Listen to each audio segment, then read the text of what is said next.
Hi guys, welcome back to Faithfully Booked. So in this video, I'm going to be showing you guys what I read in a week. I'm going to be attempting to read every day for the next 7 days.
Until faith is declared, it is not faith.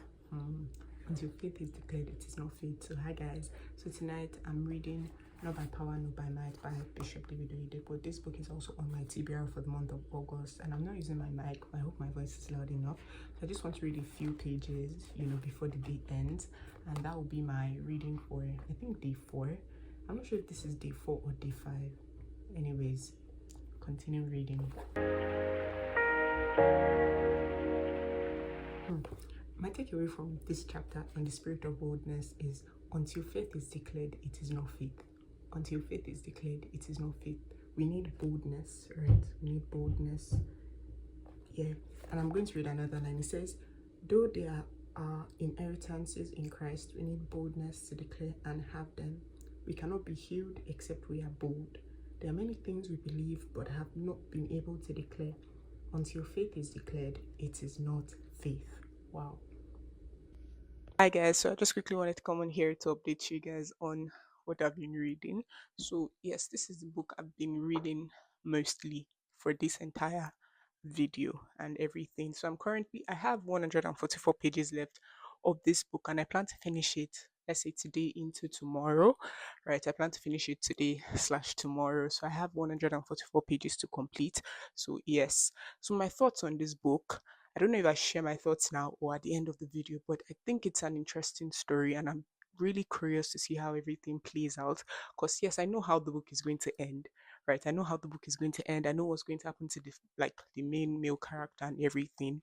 But like I'm actually really curious to see how he eventually gets to that point and how he also gets to that point. And yes, like I already said, it's an interesting story. I like the story and I like the two main characters as well. It's like a really interesting story and I like it. I like the writing. The writing is really good as well. Yes, and so I also read this yesterday. I read 22, I think 22 pages of this yesterday. Not by power, not by might. This book is also on my TBR and I also want to complete it. I hope I would complete it before the week ends. Today is Thursday, so let's say Sunday I complete it. But yes, I'm not really in a rush, but I hope I complete it before the end of the week. That'll be good because I've had this book since like March and I've been reading it like since. So I look forward to completing this. So I think that's everything I actually want to share. On Tuesday I didn't read anything at all.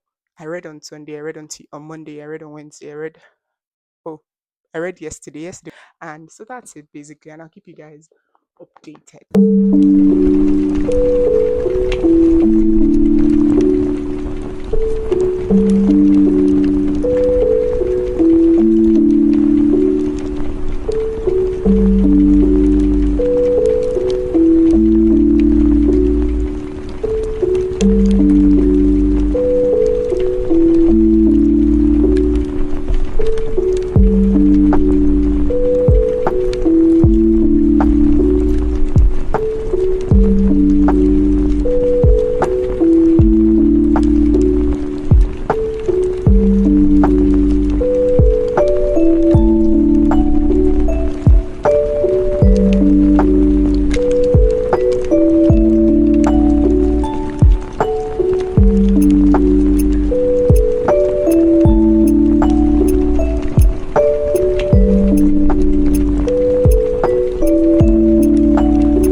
So hi guys, welcome back to the vlog and welcome back to Faithfully Booked. I hope that you've enjoyed watching this video. So this video was basically what I read in a week. I started on Sunday and today is Saturday and I'm capping it up on like Saturday. So the book that I was reading, this is like the main book I read this in this video, All the Bright Places by Jennifer Niven. So I finished reading it the early hours of today and it was an amazing book, right? It's very easy, 5 stars. I absolutely loved the book.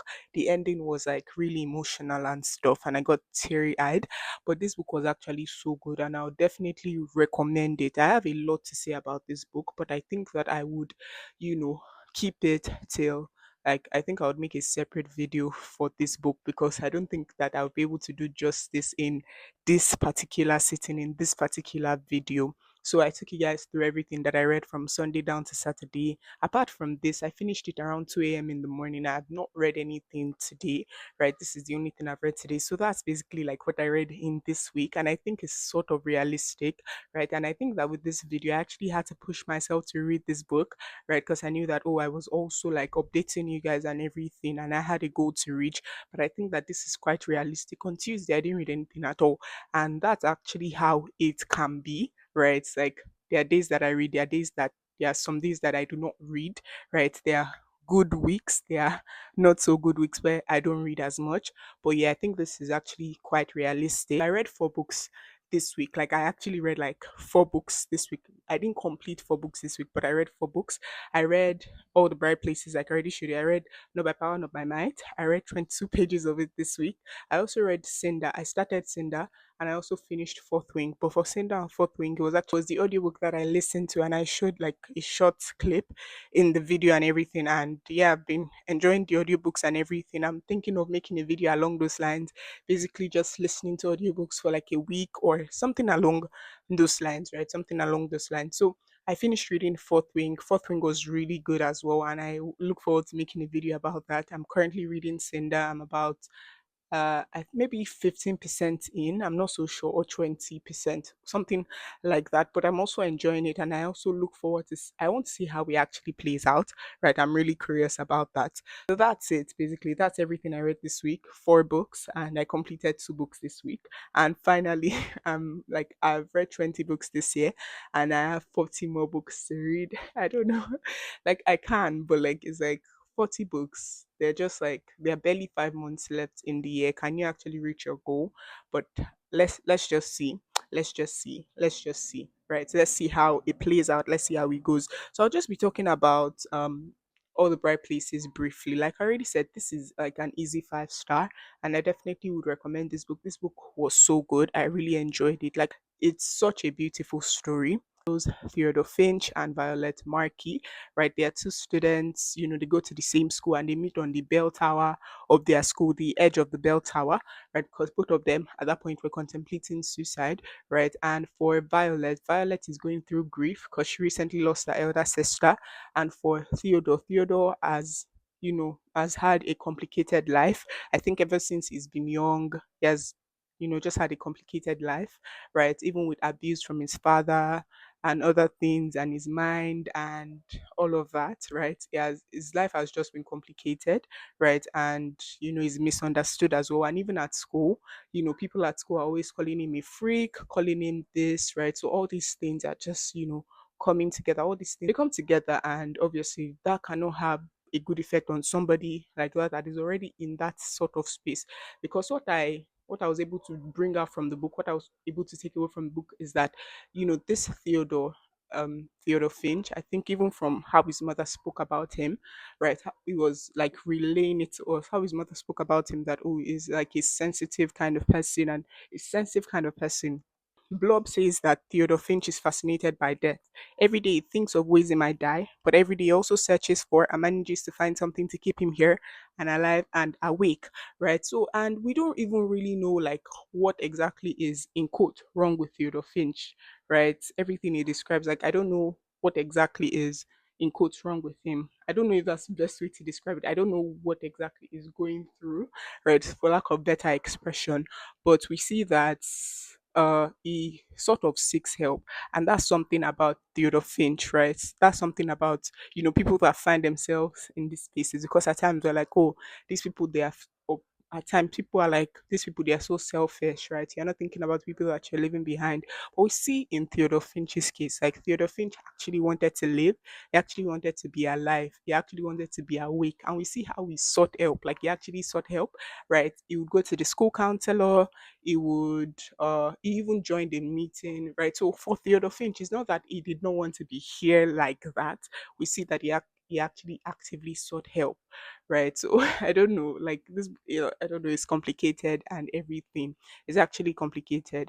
And I think, I'm just going to um um just dig into this point. It's just important to be kind. I think that it's just important to be kind, right? Because I don't want to give away so much spoilers, but we see how the book ended, and all these people that had called him a freak throughout the book, all these people that had said rubbish about him, we see them now coming at the end and doing whatever they were doing, right? I just think that it's really important to be kind, because at the end of the day, you actually don't know the kind of space that people are in.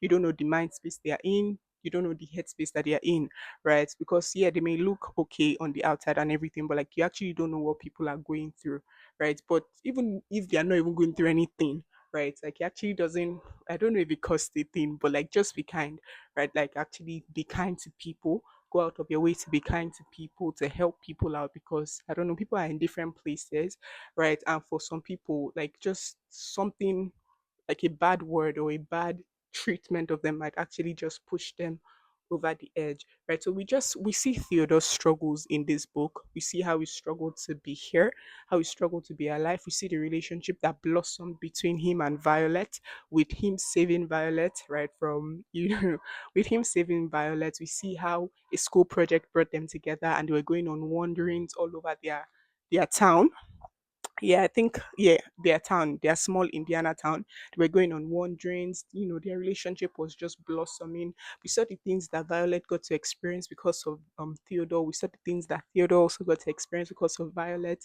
I think that their relationship was just really, really, really beautiful. And this book is also like a no spice book because yes, there's romance between the characters and everything, but I really do appreciate that they did not allow us to see, but they did not share the details and everything. That's something that I truly appreciate. Like, please let's do more of that. I don't know if any author is watching this. Please more of that. Because like I don't need to know the details and everything. Oh yes, they did this. Yeah, let's just leave it at that. Like we don't have to dive into the details and everything. And I even think that there's a beauty in that. I think there's a beauty in being able to convey the fact that, oh yeah, they did this without having to describe everything on paper, right? And I think that because it's something that I was actually contemplating, that in as much as you're a creator and you have freedom, freedom to express and everything, I still do think that there's something such as creators responsibility and just being mindful of your audience.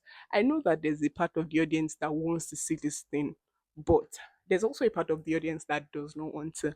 So I think that there's a maybe a skill, but there's an art, but there's a way that you can walk in the middle and just be mindful of the people that are on the opposite ends of the spectrum, or on the two different sides, or the two different sides of the spectrum, right? So this was a really beautiful book. There's just a lot that I can say about this book.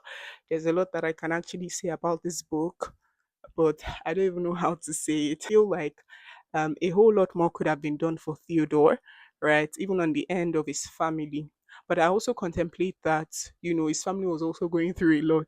And when you're going through a lot, it can be so easy to be sucked in a lot that you're going through, so that you cannot even see into the other people's a lot, right? I think that Theodore was just like a child. He was just a boy, right? He just needed like more help. He needed somebody to probably just ask him more questions, to ask him, how are you doing, to be genuinely concerned. And I know he had that in form of the school counselor, sort of, right? But sometimes I know it's not every time that people need to be pressed and asked more questions, but sometimes, right, people actually need to be asked more questions, and just yeah, all of that. So there's just a part of, I don't know if the word is discernment. Okay, what does this person need? Because not everybody's case would be the same. Like what I need would be different from what the other person needs. So maybe I need silence. I don't need somebody to ask me questions. But another person probably needs someone to ask them questions, and they might actually open up. So I just wish that Theodore got more. I wish he got more help. I don't even know what exactly that help would have looked like. I wish he didn't go through, some of the things that he went through, especially at the hands of his father, being the kind of person that he is. And I think it's just really important for parents as well to be sort of sensitive to the different personalities of their children, right? And just be able to cater to the needs of their children, because it actually might differ from child to child. So this is a beautiful book, and it's 5 star. I think this is one of the best books I've read this year. And I'm just asking myself, why didn't I pick up this book earlier? But this was a really, really beautiful book. And I look forward to watching the movie as well. That's everything I read this week. Thank you so much for watching this video. If you made it up to this point, please make sure that you press that subscribe button. Also press push notification so that you can get alerted when a new video comes out. We're here every Sunday by think 3 p.m. right? We're here every Sunday, right? And everything 3 p.m. WAT, West African time. We're here every Sunday. So please press that like, drop a comment, drop a flower emoji, any flower. Yeah, drop a violet. I don't know if there's violet in the text box, but drop a violet or a bird emoji in honor of Violet and Finch. Enjoyed this video. Let me also know if you'd like to see more videos like this. And remember that, you are loved, right? You are actually loved. You mean a lot, right? You matter and you deserve to be here. So keep holding on, right? Your best days are ahead of you. Your best days are ahead of you, not behind you, ahead of you. Thank you so much for watching, and I'll see you next week by God's grace.